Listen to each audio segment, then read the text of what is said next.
Today, there's a debate going on in Washington over the best way to get America's fiscal house in order and get our economy on a stronger footing going forward.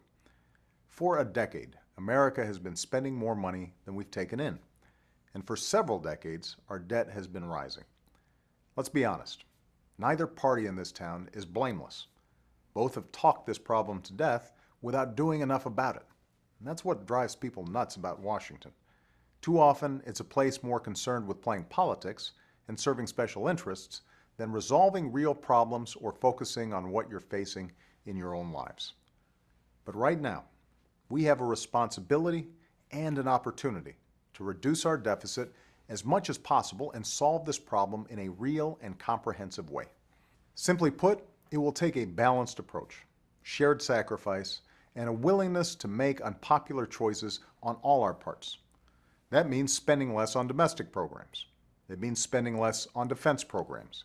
It means reforming programs like Medicare to reduce costs and strengthen the program for future generations. And it means taking on the tax code and cutting out certain tax breaks and deductions for the wealthiest Americans. Now, some of these things don't make folks in my party too happy, and I wouldn't agree to some of these cuts if we were in a better fiscal situation. But we're not. That's why I'm willing to compromise. I'm willing to do what it takes to solve this problem, even if it's not politically popular.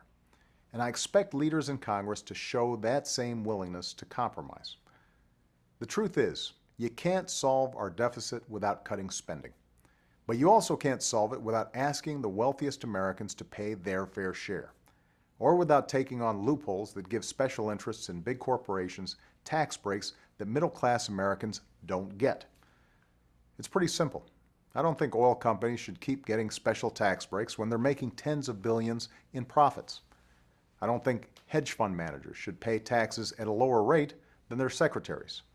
And I don't think it's fair to ask nothing of someone like me when the average family has seen their income decline over the past decade, and when many of you are just trying to stretch every dollar as far as it will go. We shouldn't put the burden of deficit reduction on the backs of folks who've already borne the brunt of the recession. It's not reasonable, and it's not right. If we're going to ask seniors or students or middle-class Americans to sacrifice, then we have to ask corporations and the wealthiest Americans to share in that sacrifice. We have to ask everyone to play their part, because we are all part of the same country. We're all in this together. So I've put things on the table that are important to me and to Democrats, and I expect Republican leaders to do the same. After all, we've worked together like that before. Ronald Reagan worked with Tip O'Neill and Democrats to cut spending, raise revenues, and reform Social Security. Bill Clinton worked with Newt Gingrich and Republicans to balance the budget and create surpluses.